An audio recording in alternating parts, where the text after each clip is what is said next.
Una parada de tráfico me convirtió en víctima y me dejó en la lona. Pero esa noche mi verdugo despertó a algo mucho más oscuro, al interrogador de Kandahar que llevaba dentro. El aullido de las sirenas cortó la noche como un cuchillo. Vi las luces rojas y azules parpadeando en mi espejo retrovisor y mi corazón dio un vuelco. No había hecho nada malo. Mantenía el límite de velocidad, mis luces funcionaban, mi matrícula estaba al día. Pero en esta parte del país, en este tramo solitario de carretera rodeado de pinos y oscuridad, ser un hombre negro conduciendo un coche decente era para algunos una provocación en sí misma. Me detuve en el arcén, apagué la música y puse las manos en el volante. A las 10 y a las 2, exactamente como te enseñan. Esperé. El coche patrulla se detuvo detrás de mí, sus faros me cegaban. Pasó 1 minuto, luego 2. Una táctica de intimidación. La había visto antes. Finalmente, una silueta corpulenta se acercó a mi ventanilla. Era el oficial Miller. Lo conocía de vista. Tenía la reputación de ser un matón con placa, un hombre cuya única alegría parecía provenir de hacer sentir pequeños a los demás. Golpeó el cristal con los nudillos. Bajé la ventanilla. El aire frío de la noche entró cargado con el olor a pino y a su colonia barata. Licencia y registro. Ladró sin siquiera un saludo. Su cara estaba roja y sudorosa bajo la luz de su linterna. Sus ojos pequeños y porcinos me escrutaban con desprecio. «Buenas noches, oficial. ¿Hay algún problema?», pregunté, mi voz deliberadamente tranquila y respetuosa. Años en el ejército me enseñaron a controlar mis emociones bajo presión. Le entregué mis documentos. Los examinó con una lentitud exasperante. «Marcus Johnson», leyó en voz alta, arrastrando las palabras como si mi nombre le supiera mal. «¿Qué hace un chico como tú conduciendo un coche como este por aquí a estas horas?» «Acabo de salir de mi trabajo, señor. Soy ingeniero en la planta a las afueras de la ciudad». Se rió, una risa desagradable y hueca. «Ingeniero, claro. ¿Sabes por qué te detuve, ingeniero?» «No, señor, no lo sé.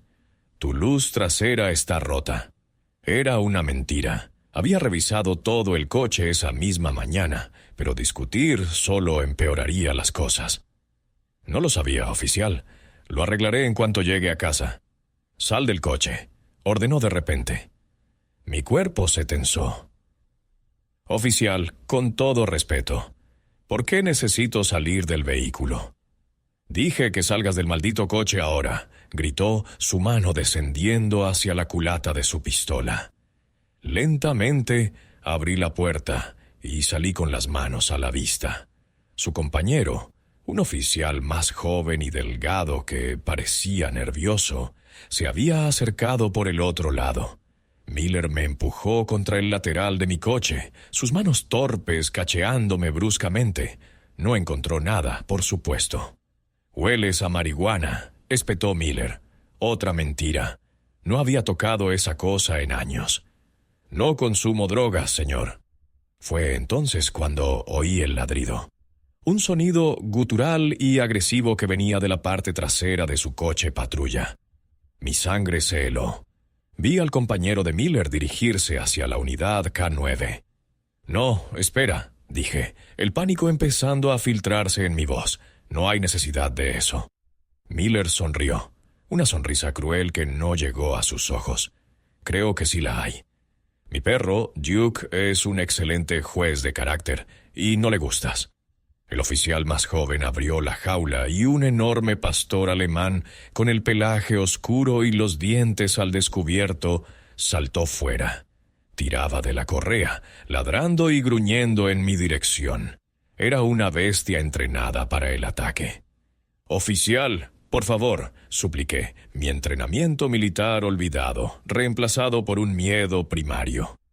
«Esto es innecesario. Cooperaré. Pueden registrar mi coche, lo que quieran». «Oh, lo haremos», dijo Miller, disfrutando cada segundo. «Pero primero, Duke quiere jugar». Se giró hacia su compañero. «Suéltalo». El oficial más joven vaciló por una fracción de segundo. Sus ojos se encontraron con los míos. Vi una chispa de... ¿culpa?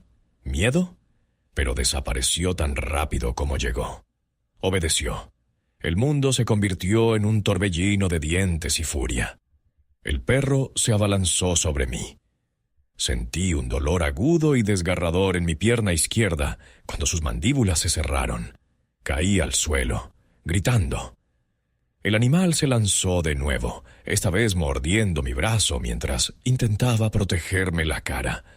Todo lo que podía oír eran los ladridos salvajes, la voz de Miller riéndose y el sonido de la tela y la piel rasgándose. Horas después me encontraba en una celda de detención. Me habían cosido malamente en la clínica de la cárcel y me habían acusado de agredir a un oficial y resistirme al arresto. Mi cuerpo dolía, pero mi espíritu estaba destrozado. La desesperanza era un peso físico. Sabía cómo funcionaban estas cosas. La palabra de Miller contra la mía. Estaba acabado. Me senté en el catre de metal, con la cabeza entre las manos, esperando el amanecer y el comienzo de la pesadilla legal que destruiría mi vida. Entonces oí el sonido de pasos firmes acercándose a mi celda. No eran las botas pesadas de los guardias, eran zapatos caros de cuero. Levanté la vista. Un hombre de traje gris a medida estaba de pie al otro lado de los barrotes. No era un abogado local. Tenía un aire de autoridad tranquila y peligrosa que no pertenecía a este lugar. Me miró no con lástima, sino con un interés analítico, casi clínico. «Señor Johnson», dijo, su voz era un murmullo bajo y preciso. «Mi nombre no es importante. Lo que es importante es que tenemos un interés mutuo en asegurarnos de que el oficial Miller reciba su merecido». Hizo una pausa, sus ojos fijos en los míos. Su periodo de servicio en Kandahar como interrogador acaba de volverse extremadamente relevante. Parpadeé, tratando de procesar sus palabras a través del dolor punzante en mi cuerpo y la niebla de la desesperación. ¿Kandahar? ¿Quién es usted? Mi voz salió ronca, un susurro áspero. El hombre no respondió a mi pregunta. En su lugar, deslizó un teléfono delgado a través de los barrotes. Cayó en el suelo de hormigón con un suave chasquido. Desliza para desbloquear. Mira el archivo etiquetado Bulldog. Bulldog era el apodo de Miller en la radio. Con dedos temblorosos recogí el teléfono. En la pantalla había una sola carpeta. La abrí. Estaba llena de fotos de vigilancia. Miller reuniéndose con hombres de aspecto rudo en aparcamientos remotos. Miller aceptando un sobre grueso de un conocido traficante de armas. Miller posando, sonriente, en una barbacoa con varios líderes de una milicia supremacista blanca que operaba en los estados vecinos. Había transcripciones, registros bancarios, mapas. Era una operación de inteligencia en toda regla, y el oficial Miller era una pieza clave. No es solo un policía racista con un perro agresivo, continuó el hombre del traje. Su voz era un murmullo constante. Es un facilitador para un grupo que consideramos una amenaza interna. Mueven armas ilegales por las carreteras secundarias, ofrecen protección. Creemos que están planeando algo grande. Hemos estado construyendo un caso durante meses, pero Miller es cauteloso. No habla por teléfono, es leal a su círculo, es un callejón sin salida. Levanté la vista del teléfono, mi mente dando vueltas. ¿Y qué quieren de mí? ¿Que testifique que me atacó? Una sonrisa casi imperceptible se dibujó en sus labios. No, testificar es débil. Testificar puede ser desacreditado. Lo que usted hizo en Afganistán... Eso es diferente. Usted no usaba la fuerza bruta. Usted desmantelaba a la gente psicológicamente, encontraba sus miedos, sus inseguridades, sus palancas, y las usaba para abrir sus mentes como una lata. Queremos que haga eso con Miller. Tragué saliva. La idea me revolvió el estómago. Esa parte de mi vida estaba enterrada. La había encerrado en una caja y la había arrojado al rincón más oscuro de mi mente por una razón. No soy esa persona. Ya no. Anoche, cuando ese perro le arrancaba la piel, ¿no sintió nada?, preguntó, su voz bajando de tono, volviéndose más íntima, más persuasiva. Cuando Miller se reía mientras usted sangraba en el suelo. Dígame, señor Johnson, ¿no quiere algo más que verlo recibir una simple suspensión? ¿No quiere justicia de verdad? Nosotros podemos dársela, y a cambio usted nos dará a Miller, roto, cooperativo y listo para delatar a todos sus amigos. El trato flotaba en el aire viciado de la celda. Mi libertad, la anulación de los cargos falsos, la ruina del hombre que me había humillado y herido. A cambio, tenía que desenterrar al monstruo que había dentro de mí. La imagen de los dientes del perro brillando bajo las luces del coche patrulla apareció en mi mente. El sonido de la risa de Miller. El frío del asfalto contra mi mejilla sangrante. La rabia, pura y caliente, ahogó todas mis dudas. «Acepto», dije. El hombre asintió, como si nunca hubiera esperado otra respuesta. «Bien, sus cargos serán retirados en la próxima hora bajo la excusa de falta de pruebas. Un coche sin marcar lo dejará en su casa.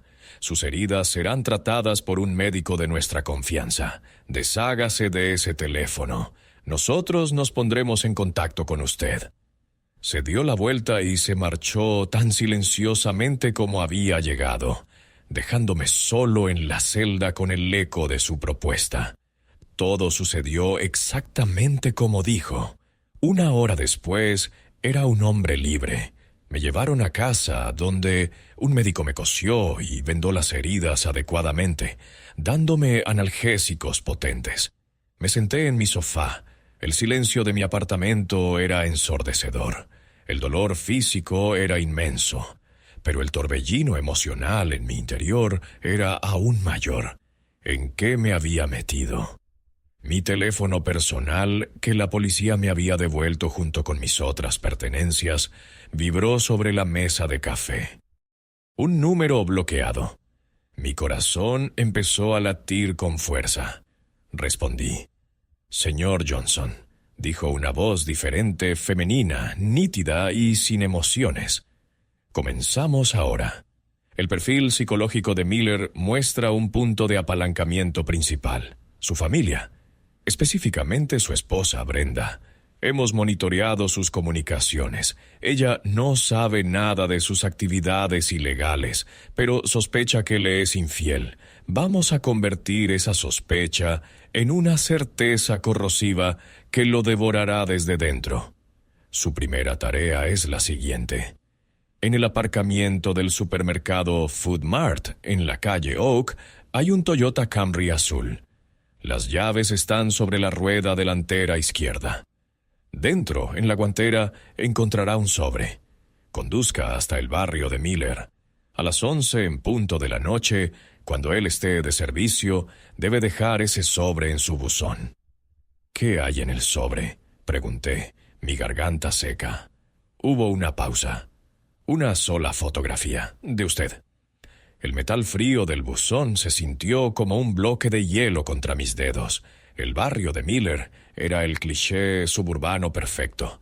Céspedes cuidados, banderas estadounidenses y un silencio opresivo. Por un momento me sentí como el monstruo que se adentraba en la noche. Luego recordé el peso del perro sobre mí, el dolor desgarrador, la risa de Miller. Mi mano dejó de temblar. Deslicé el sobre dentro y me retiré a la oscuridad, el corazón latiendo al ritmo de un tambor de guerra. Los días siguientes fueron una clase magistral de guerra psicológica. La mujer sin emociones, mi contacto, me llamaba Control. Sus instrucciones eran precisas. Usando un teléfono desechable, hice una llamada a la casa de los Miller y colgué en cuanto una mujer, Brenda, contestó. Al día siguiente envié un mensaje de texto con una sola palabra: anoche. Control me informaba del progreso. Está perdiendo la cabeza. Acusó a su esposa, revisó sus registros telefónicos, rompió un espejo durante una discusión. Está durmiendo en el sofá. Su rendimiento en el trabajo se ha desplomado. Su paranoia lo está consumiendo. No estaban atacando al policía. Estaban desintegrando al hombre. Estaban usando su propio veneno, su racismo innato, como el catalizador. En su mente era imposible que su esposa lo dejara por otro hombre blanco. Pero un hombre negro, eso, para su ego frágil y supremacista, era la máxima traición, la humillación definitiva. Era el único escenario que su mente retorcida podía concebir. Y yo, el hombre al que había intentado quebrar, era ahora el fantasma que atormentaba su hogar. La fase final llegó una semana después. Brenda Miller ha estado usando un ordenador de la biblioteca para buscar abogados de divorcio, me informó Control. Ha acordado reunirse con un investigador privado para discutir las infidelidades de su marido. Ese investigador privado eres tú. El lugar de encuentro era un motel barato junto a la autopista. La habitación estaba equipada con cámaras y micrófonos. Mi papel era simple: presentarme, decirle a Brenda que tenía pruebas de que su marido no solo era infiel, sino que también estaba involucrado en actividades criminales peligrosas. No tuve que mentir. Control me había proporcionado un archivo que detallaba los negocios de armas de Miller. Un archivo que haría que el de la infidelidad pareciera un juego de niños. Brenda llegó, con los ojos hinchados y el rostro pálido por el estrés. Se sentó frente a mí, retorciéndose las manos. Empecé a hablar, mostrándole un par de fotos de Miller con los miembros de la milicia. Su rostro pasó del miedo a la conmoción. Justo cuando ella empezaba a procesar la magnitud de la traición de su marido, la puerta de la habitación se abrió de golpe. Miller estaba allí, con la cara congestionada de furia, los ojos inyectados en sangre. No me vio como una amenaza a su imperio criminal. Solo me vio como el hombre negro en una habitación de motel con su esposa blanca. Toda su fachada de oficial de la ley se desvaneció, reemplazada por una bestia primitiva. «Te voy a matar», rugió abalanzándose sobre mí. No sacó su arma de servicio, sacó una navaja de su bolsillo. La misma violencia que desató con su perro, ahora la desataba él mismo. Pero yo estaba preparado. Esquivé su primer ataque usando una técnica de desarme que había practicado 1000 veces en el ejército. La navaja cayó al suelo. Él se lanzó hacia mí, y fue entonces cuando la puerta se abrió de nuevo. Esta vez no era un policía corrupto. Eran 6 agentes federales con chalecos tácticos, con las armas apuntándole. «FBI, al suelo, Miller, manos a la espalda». La cara de Miller se descompuso. Pasó de la furia a la incredulidad y luego al pánico absoluto. Mientras lo esposaban, sus ojos encontraron los míos. Vio la verdad. Vio que yo no era el amante de su esposa. Yo era su perdición. Más tarde, el hombre del traje se reunió conmigo por última vez en un café anónimo. Me deslizó un cheque por encima de la mesa, por una cantidad que cambiaría mi vida. Miller cantó como un pájaro, dijo con calma. Nos dio a toda la red, nombres, lugares, planes. Se avecina una gran redada federal, todo gracias a usted. ¿Y qué pasa con los cargos que él inventó contra mí? ¿Y el ataque del perro? Pregunté. El vídeo de la habitación del motel es bastante explícito. Intento de asesinato de un testigo federal, junto con una docena de otros cargos. Pasará el resto de su vida en una prisión de máxima seguridad. En cuanto a su historial, está limpio. Oficialmente, esa parada de tráfico nunca ocurrió. Asentí, tomando un sorbo de mi café. Me levanté para irme. Señor Johnson, me llamó. Me giré. Usted tenía razón. Ya no es la persona que era en Kandahar. Es más efectivo. Salí del café y entré en el sol de la tarde. Las cicatrices de mis piernas y brazos todavía me dolían, pero era un dolor diferente ahora. No eran recordatorios de mi victimización, sino trofeos de mi victoria. No me habían reclutado para la CIA ni para ninguna agencia. Me habían convertido en un arma para un solo propósito: apuntar el odio de un hombre contra sí mismo y apretar el gatillo. Y por primera vez desde aquella noche oscura en la carretera, sentí que la justicia, en su forma más cruda y personal, finalmente se había cumplido. Estaba libre.